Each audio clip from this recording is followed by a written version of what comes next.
नमस्कार, मंडल news bulletin में आपका स्वागत है। आइए पेश करते हैं आज के प्रमुख व मुख्य समाचार।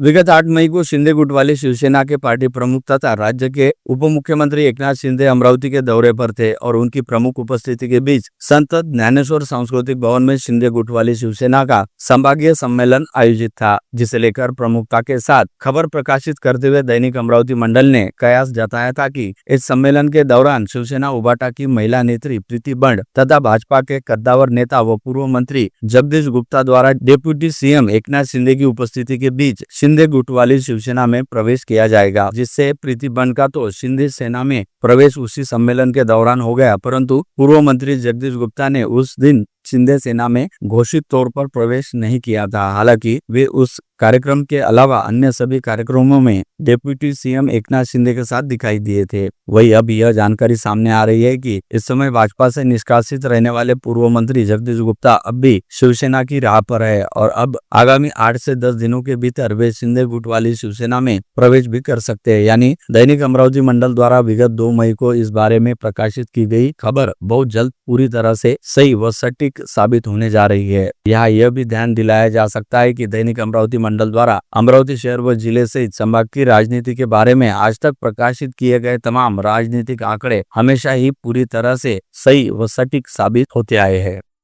पता चला है कि डिप्टी सीएम एकनाथ शिंदे का दौरा निपट जाने के करीब 12 दिन बाद पूर्व मंत्री जगदीश गुप्ता ने कल 19 मई की शाम राजापेट परिसर स्थित होटल ग्रेस इन में अपने खासम खास समर्थकों की बैठक बुलाई थी, जिसमें पूर्व मंत्री जगदीश गुप्ता ने हिंदुत्व की लड़ाई को लेकर अपनी भूमिका स्पष्ट करते हुए कहा कि करीब 3 दशक पहले वे हिंदुत्व की लड़ाई लड़ने के लिए ही भारतीय जनता पार्टी में शामिल हुए थे और उन्होंने हिंदुत्व के मुद्दे पर ही पार्टी को तन मन धन के साथ समर्पित भाव से इन 3 दशकों के दौरान सौंप दिया और काम किया, परंतु इस समय भाजपा हिंदुत्व के मुद्दे से भटक चुकी है और साथ ही भाजपा पार्टी के पुराने व कर्मठ कार्यकर्ताओं का कोई सम्मान भी नहीं बचा है। वही दूसरी ओर इस समय शिंदे गुट वाली शिवसेना पूरी तरह से हिंदू हृदय सम्राट बाला साहेब ठाकरे के विचारों व सिद्धांतों पर चल रही है। ऐसे में उन्होंने हिंदुत्व की लड़ाई लड़ने के लिए शिंदे गुट वाली शिवसेना में प्रवेश करने का निर्णय ले लिया है। साथ ही इस समय पूर्व मंत्री जगदीश गुप्ता ने बैठक में उपस्थित अपने कट्टर समर्थकों से इस बारे में उनके विचार जानने चाहे तो सभी उपस्थितों ने पूर्व मंत्री जगदीश गुप्ता की भूमिका का समर्थन करते हुए शिंदे गुट वाली शिवसेना में प्रवेश करने पर सहमति दर्शाई है।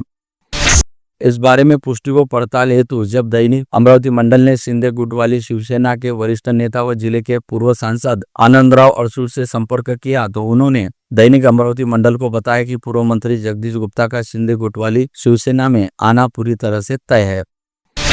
अमरावती शहर के नए पुलिस आयुक्त अरविंद सावरिया ने आज पुणे से अमरावती पहुंचकर यहां पर अपनी नई जिम्मेदारी का पदभार संभाल लिया। नवनियुक्त पुलिस आयुक्त अरविंद सावरिया आज दोपहर करीब 3 बजे के आसपास पुणे से अमरावती शहर पहुंचे, जिसका सबसे पहले शहर पुलिस आयुक्तालय के वसंत हॉल में तीनों पुलिस उपायुक्तों गणेश शिंदे, सागर पाटिल व कल्पना बारकवर ने पुष्पगुच्छ देकर स्वागत किया, जिसके बाद नवनियुक्त सीपी अरविंद सावरिया ने वसंत हॉल में ही तीनों पुलिस उपायुक्तों के साथ अमरावती शहर पुलिस एवं शहर की कानून व व्यवस्था को लेकर विस्तृत चर्चा की। इसके उपरांत शाम करीब 6 बजे के आसपास नवनियुक्त पुलिस आयुक्त अरविंद सावरिया शहर पुलिस आयुक्तालय में अपनी नई जिम्मेदारी संभालने हेतु पहुंचे, जहां पर सबसे पहले शहर पुलिस के सलामी पथक द्वारा अपने नए कप्तान को सलामी देकर उनका स्वागत किया और उन्हें गार्ड ऑफ ऑनर भी दिया गया। इस समय सलामी परेड का निरीक्षण करते हुए पुलिस आयुक्त अरविंद सावरिया ने पुलिस आयुक्तालय के सभी अधिकारियों का परिचय भी प्राप्त किया, जिसके उपरांत वे शहर पुलिस आयुक्तालय की दूसरी मंजिल पर स्थित पुलिस आयुक्तालय कक्ष में पहुंचे, जहां पर उन्होंने प्रभारी पुलिस आयुक्त डीसीपी गणेश शिंदे से पुलिस आयुक्त पद का पदभार स्वीकार किया। इस समय तीनों पुलिस आयुक्तों सहित पुलिस आयुक्तालय के अधिकारियों ने पुलिस आयुक्त अरविंद सावरिया का अमरावती में स्वागत करते हुए उन्हें उनका भावी कार्यकाल हेतु शुभकामनाएं दी। आज दोपहर में पुलिस आयुक्त अरविंद सावरिया ने अमरावती पुलिस आयुक्त का पदभार संभाल लिया। उन्होंने पत्रकारों से कहा कि वैसे तो पुलिस प्रशासन की जिम्मेदारी कानून व सुव्यवस्था बनाए रखने की होती है, लेकिन शहर का पूरा जायजा करने और आपराधिक गतिविधियों की जानकारी लेने के बाद सहयोगी अधिकारियों से चर्चा कर कड़े निर्णय लिए जाएंगे। इसके लिए उन्हें थोड़ा वक्त लगेगा। उन्होंने कहा कि तत्काल फैसले लेने की उन्हें जल्दबाजी नहीं है। आते ही उन्होंने आयुक्तालय के सभी विभागों का जायजा कर अधिकारियों से मुलाकात भी की। उनके आने पर पुलिस कर्मचारियों द्वारा उन्हें सलामी भी दी गई। विगत कुछ दिनों से अमरावती जिले के कई तहसील क्षेत्रों में तेज आंधी तूफान व बेमौसम बारिश का दौर चल रहा है, जिसके चलते खेती किसानी का बड़े पैमाने पर नुकसान हुआ है। इस बात को ध्यान में रखते हुए जिले के सांसद बलवंत वानखड़े ने आपदा प्रभावित गांवों को भेंट देने के साथ ही किसानों के खेतों में जाकर बेमौसम बारिश की वजह से हुए नुकसान का प्रत्यक्ष मुआयना किया। साथ ही किसानों से संवाद साधते हुए उनकी व्यथा व दिक्कतों को भी समझा और किसानों को आश्वासन दिया कि उन्हें जल्द से जल्द सरकारी सहायता उपलब्ध वे करवाएंगे। शहर में पिछले कुछ दिनों से लगातार हत्याकांड की वारदातें घटित हो रही है। नवनियुक्त पुलिस आयुक्त अरविंद सावरिया द्वारा मंगलवार को पदभार संभालने के पूर्व घोड़ापुर गेट थाना क्षेत्र में आने वाले बातकुली मार्ग के राउतवाड़ी परिसर में एक युवक का शव बरामद हुआ। इस घटना में मृतक की शिनाख्त होने के पूर्व राजापेट पुलिस ने 3 आरोपियों को गिरफ्तार कर लिया है। इन आरोपियों ने हत्याकांड की कबूली दी। गिरफ्तार 3 आरोपियों में से 2 आरोपी घटना को अंजाम देने के बाद सीधे राजापेट थाना पहुंचे और उन्होंने हत्याकांड की कबूली देते हुए अपने आप को पुलिस के हवाले कर दिया। इन आरोपियों की जानकारी के आधार पर पुलिस ने गढ़गढ़ेश्वर परिसर से तीसरे आरोपी को रात को ही गिरफ्तार कर लिया। मृतक युवक की शिनाख्त ओम अरुण बेलोकार के रूप में हुई है। गिरफ्तार आरोपियों के नाम नीलेश दौलतराव सावरकर, सागर अढाईके और गढ़गढ़ेश्वर परिसर निवासी विक्की सरकटे है। शराब के नशे में उपजे विवाद पर से इन युवकों ने पत्थर से कुचलकर ओम बेलोकार की हत्या कर दी। 2 आरोपी इस प्रकरण में फरार बताए जाते हैं। जम्मू कश्मीर के पहलगाम में आतंकवादियों के निष्पाप और बेकसूर पर्यटकों को गोलियों से छन्नी कर दिया, जिसके बाद संपूर्ण देश में इस जघन्य हत्याकांड का जमकर निषेध किया गया। जनभावना का सम्मान करते हुए भारतीय सेना ने ऑपरेशन सिंदूर चलाया और पाकिस्तान के आतंकवादियों के ठिकानों पर हमला कर सबक सिखाया। भारतीय सेना के इस गौरवशाली ऑपरेशन सिंदूर को सफल बनाने के लिए सेना की वीरता को अभिवादन करने तथा भाजपा की ओर से रविवार 18 मई को जिले के नांदगांव पेट में भाजपा जिलाध्यक्ष रविराज देशमुख की उपस्थिति में भव्य तिरंगा रैली निकाली गई। इस तिरंगा रैली में नांदगांव वासियों ने सहभागी होकर दिल दिया है जान भी देंगे ए वतन तेरे लिए जैसे देशभक्ति गीतों पर भारतीय सेना के समर्थन में विजयोत्सव मनाया है। जम्मू कश्मीर के पहलगाम में 22 अप्रैल को पाकिस्तानी आतंकवादियों ने हमला किया था। हमले में निर्दोष पर्यटक मारे गए थे। आतंकवादियों को सबक सिखाने भारतीय सैनिकों ने ऑपरेशन सिंदूर के तहत पाकिस्तान के आतंकवादी अड्डों को ध्वस्त कर दिया। ऑपरेशन सिंदूर में शहीद हुए भारतीय सैनिकों के सम्मान में राष्ट्रवादी विद्यार्थी कांग्रेस की ओर से भव्य तिरंगा बाइक रैली निकाली गई। संत गाडगे बाबा समाधि मंदिर से प्रारंभ हुई इस तिरंगा रैली को विधान परिषद सदस्य संजय कोड़के व विधायक सुलभा कोड़के ने हरी झंडी दिखाकर रवाना किया। आरटीओ कार्यालय में तकनीकी खराबी के चलते वाहन मालक वाहनों के फिटनेस प्रमाण पत्र की रसीद तैयार करने की प्रक्रिया बंद पड़ी है, जिसकी वजह से सैकड़ों वाहन धारकों और विक्रेताओं को परेशानी का सामना करना पड़ रहा है। कार्यालय की तकनीकी खामियों को दूर किया जाए ऐसी मांग ऑटो डीलर संघ द्वारा प्रादेशिक परिवहन अधिकारी उर्मिला पवार व उप प्रादेशिक परिवहन अधिकारी सिद्धार्थ ठोसे से चर्चा कर उन्हें इस आशय का निवेदन सौंपा गया। शहर के अनेक एरिया गत कुछ दिनों से अनियमित बिजली सप्लाई और उसके बाद महावितरण कंपनी के जिम्मेदार लोगों द्वारा प्रॉपर रिस्पांस नहीं दिए जाने से परेशान हो रखे हैं। ऐसे में शिव प्रतिष्ठान हिंदुस्तान और श्री राम सेना के पदाधिकारियों ने आज दोपहर नवाते चौक के हरिनगर, श्री कृष्ण विहार और अन्य एरिया के लोगों के साथ बिजली अभियंता सराटे से भेंट कर उन्हें समस्याएं बताई। अभियंता ने तत्काल और उचित एक्शन की बात कही। पिछले 2-3 दिनों से नांदगांव पेट परिसर में जारी बेमौसम बारिश के कारण अनेक किसानों के विद्युत उपकरण जलकर राख हो चुके हैं। बिजली की कड़कड़ाहट के कारण और विद्युत तार पर आई पेड़ों की टहनियों के कारण तार का क्रॉस होने से अचानक हाई वोल्टेज हो गया। इस कारण नांदगांव पेट के अनेक किसानों के स्टार्टर, विद्युत मोटर पंप और अन्य कृषि उपकरण खराब हो गए हैं। सामाजिक कार्यकर्ता गुंजन गोले को धमकी देने वाले आरोपी को तत्काल गिरफ्तार करने की मांग पूर्व स्थायी समिति सभापति तुषार भारतीय ने प्रभावी पुलिस आयुक्त गणेश शिंदे से भेंट कर की। उन्होंने डीसीपी को बताया कि गुंजन गोले तपोवन परिसर में अनाथ बच्चों की देखरेख करने वाली संस्था गोकुल आश्रम की संचालिका है। गोले को इमरान नाम के शख्स ने फोन पर धमकी दी है। शहर जिला कांग्रेस को साबनपुरा में बड़ा धक्का लगा है। उसके प्रमुख पदाधिकारी और कार्यकर्ता राष्ट्रवादी कांग्रेस पार्टी अजित पवार में शामिल हो गए हैं। राकापा के शहर जिला संगठन सचिव कर्नल सिंह राहल के नेतृत्व में कांग्रेस पदाधिकारी अब राकापा में आ गए हैं, जिससे क्षेत्र में राकापा आगामी मनपा चुनाव से ठीक पहले मजबूत होने का दावा किया जा रहा है। जिले की चांदूर बाजार तहसील में सातपुड़ा पर्वत श्रृंखला की तलहटी में बसे घाटलाड़की व बेल मंडी सहित आसपास के गांवों में कल सोमवार 19 मई को सुबह 7 बजे से 9 बजे तक एक विमान आसमान में लगातार मंडराता दिखाई दिया। खास बात यह थी कि यह विमान जमीन से लगभग कम ऊंचाई पर उड़ रहा था, जिसके चलते गाँव वासियों में किसी अनिष्ट की आशंका पैदा हो गई तथा तरह तरह की चर्चाएं भी शुरू हो गई है। जिसके बाद गाँव वासियों ने इसकी जानकारी तहसीलियों जिला प्रशासन को दी तो प्रशासन की ओर से बताया गया कि परिसर में स्थित जल स्रोत का सर्वे करते हुए उनका छायाचित्र लेने हेतु यह विमान हवा में चक्कर काट रहा है। इस जानकारी के सामने आते ही नागरिकों ने राहत की सांस ली।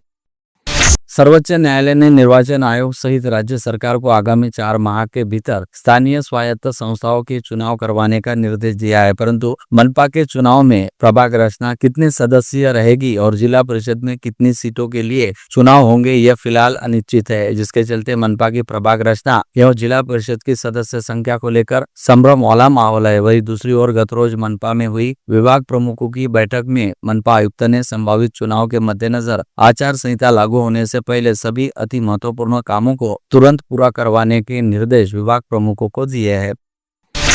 राज्य में महायुति की सरकार नए सिरे से स्थापित होने के पश्चात राज्य सरकार का यह पहला बजट था। राज्य के मुख्यमंत्री देवेंद्र फडणवीस की दृष्टि से यह ऐतिहासिक बजट सर्वसमावेशक था, ऐसा बोला जा रहा है। महायुति सरकार ने चुनाव के पूर्व जो आश्वासनों की खैरात बांटी थी, वह आश्वासन पूरा किया जाता है या नहीं, इसकी ओर सभी की निगाहें लगी हुई है।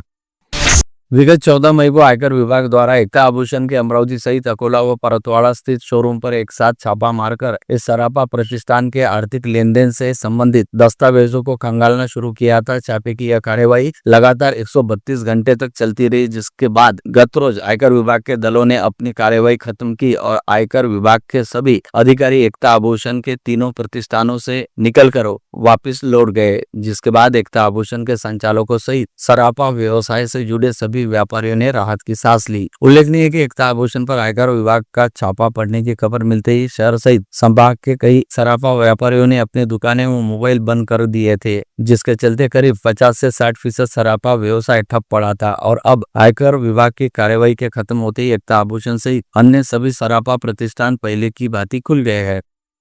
कांग्रेस कल 21 मई को पूर्व प्रधानमंत्री राजीव गांधी की पुण्यतिथि उपलक्ष्य प्रांताध्यक्ष हर्षवर्धन सपकाल के नेतृत्व में सुबह 10 बजे नेहरू मैदान से तिरंगा यात्रा और ट्रैक्टर रैली निकालेगी। यह घोषणा सोमवार को पश्चिम क्षेत्र पदाधिकारी व कार्यकर्ता बैठक में शहर जिलाध्यक्ष बबलू शेखावत व पूर्व महापौर विलास सिंगोले, प्रदेश उपाध्यक्ष भैया पवार, सचिव आसिफ तवक्कल, ब्लॉक अध्यक्ष गुड्डू हमीद प्रमुख रूप से उपस्थित रहेंगे।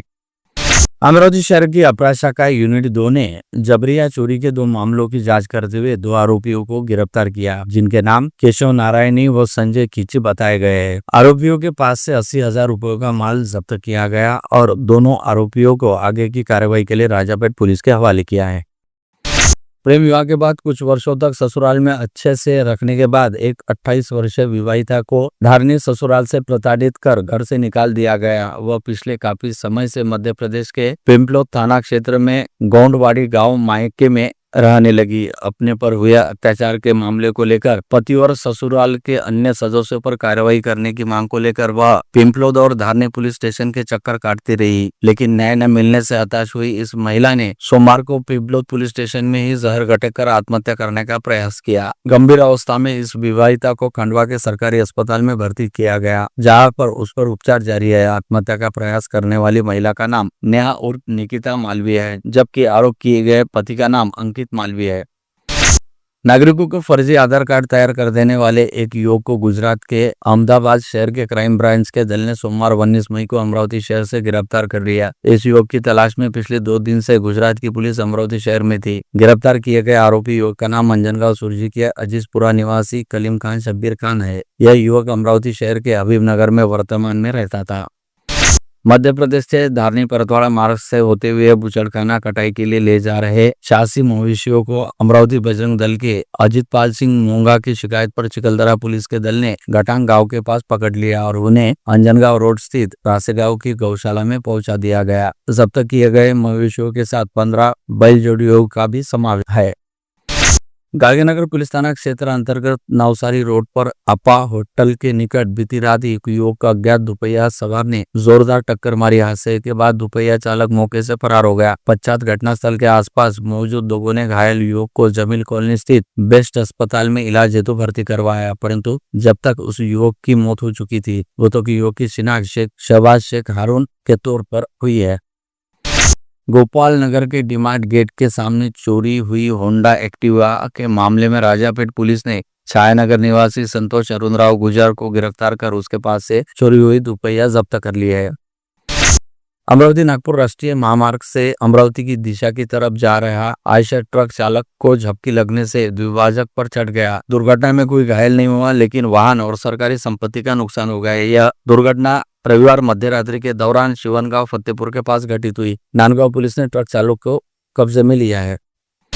अमरावती शहर के चित्रा चौक स्थित एक्सिस बैंक के एटीएम में ग्राहकों से ठगी किए जाने के मामले सामने आ रहे हैं। कुछ बदमाशों ने एटीएम में प्लास्टिक और जर्मन की पट्टी चिपका कर एटीएम से पैसे निकालने के लिए आने वाले ग्राहकों को ठगना शुरू किया है। ग्राहक जब पैसे निकालने यहाँ आते हैं तो उनके पैसे एटीएम में फंस जाते हैं। पश्चात ये बदमाश वहां से पैसे निकाल कर भाग जाते हैं। इस कारण नागरिकों को सतर्क रहने का आह्वान किया जा रहा है।